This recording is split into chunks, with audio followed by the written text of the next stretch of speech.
بسم اللہ الرحمن الرحیم۔ شروع اللہ کے نام سے جو بڑا مہربان نہایت رحم والا ہے۔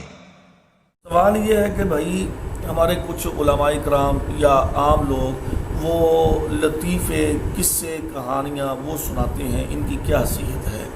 دیکھیں میرے بھائیوں، میں ایک حدیث بیان کرتا ہوں کہ رسول اللہ صلی اللہ علیہ وسلم نے فرمایا ویل للذی یحدث یکذب بہ القوم فویل لہ ثم ویل لہ۔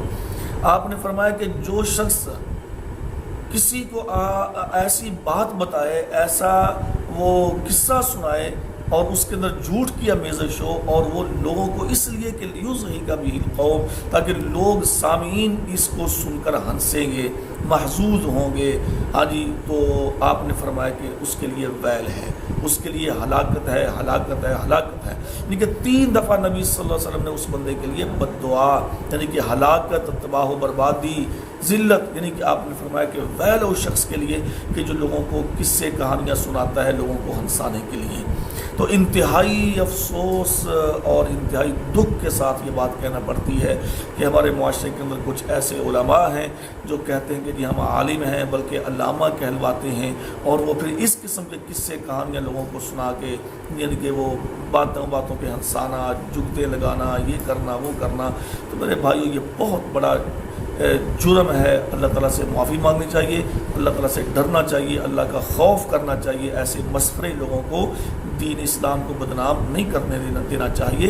تو نبی صلی اللہ علیہ وسلم نے ایسے لوگوں کے لیے بد دعا فرمائی ہے۔ بلکہ ایک بڑی معروف بات ہے، سورہ لقمان کی آیت نمبر 6 میں اللہ تعالیٰ نے بیان فرمایا کہ وَمِنَ النَّاسِ مَن يَشْتَرِي اللَّهُ وَالْحَدِيثَ لِيُضِلَّ عَن سَبِيلِهِ۔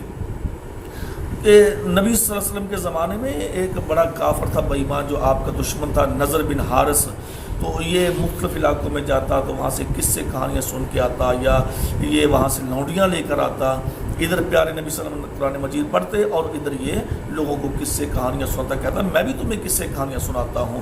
تو اللہ رب العالمین نے اس کے لیے فرمایا کہ وَلَهُ عَذَابٌ مُهِينٌ، اس کے لیے رسوا کن عذاب ہے۔ تو ایسا شخص کہ جو قصے کہانیاں سناتا ہے، جھوٹے، ہاں جی، یہ ناول، یہ افسانے، یہ ڈائجسٹ، ہاں جی، یا پھر لوگوں کو ہنسانے کا کام، تو میرے بھائیوں یہ نضر بن حارث وہ بدبخت مشرک کی یہ علامت ہے۔ تو اس سے بچنا چاہیے، اللہ تعالیٰ بچنے کی توفیق عطا فرمائے۔